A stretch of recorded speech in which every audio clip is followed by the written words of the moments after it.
നമസ്കാരം മക്കളെ, നമുക്ക് പഠിക്കാം.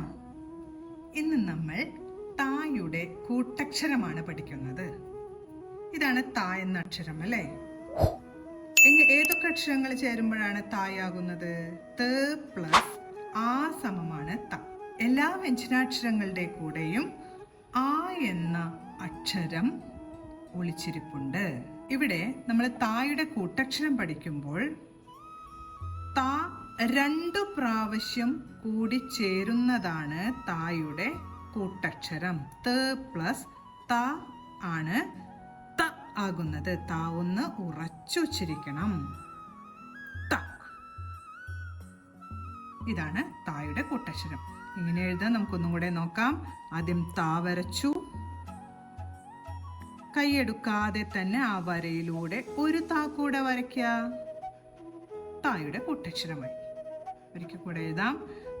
താ വരച്ച് കൈയെടുക്കാതെ ആ ഒരു വരയിൽ കൂടെ തന്നെ ഒരു താ കൂടെ വരച്ചു. ത.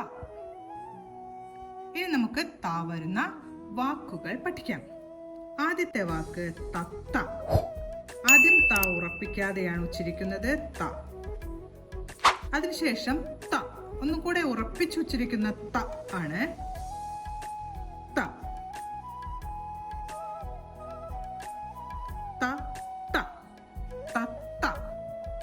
അടുത്ത നമ്മൾ പഠിക്കാൻ പോകുന്ന വാക്ക് കത്ത്. ക ആദ്യം വരച്ചു. തൊട്ടടുത്തായിട്ട് ത ഉറപ്പിച്ചുവച്ചിരിക്കുന്ന ത. കത്ത്. കത്ത്. അടുത്ത നമ്മൾ പഠിക്കാൻ പോകുന്ന വാക്ക് പത്ത് ആണ്. പത്ത്. ആദ്യം പാ വരയ്ക്കണം.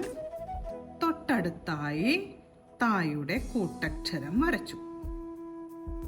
ചന്ദ്രക്കല ചേർത്തു. ത്. പ. ത്. ഇന്ന് നമ്മൾ തായുടെ കൂട്ടക്ഷരമാണ് പഠിച്ചത്. കൂടാതെ ധ വരുന്ന വാക്കുകളായ തത്ത, കത്ത്, പത്ത് എന്നീ വാക്കുകളും പഠിച്ചു. ഈ കൂട്ടക്ഷരവും ഈ വാക്കുകളുമെല്ലാം പറഞ്ഞുകൊണ്ട് എഴുതി പഠിക്കാൻ ശ്രമിക്കണം. നമസ്കാരം. അടുത്ത ക്ലാസ്സിൽ കാണാം.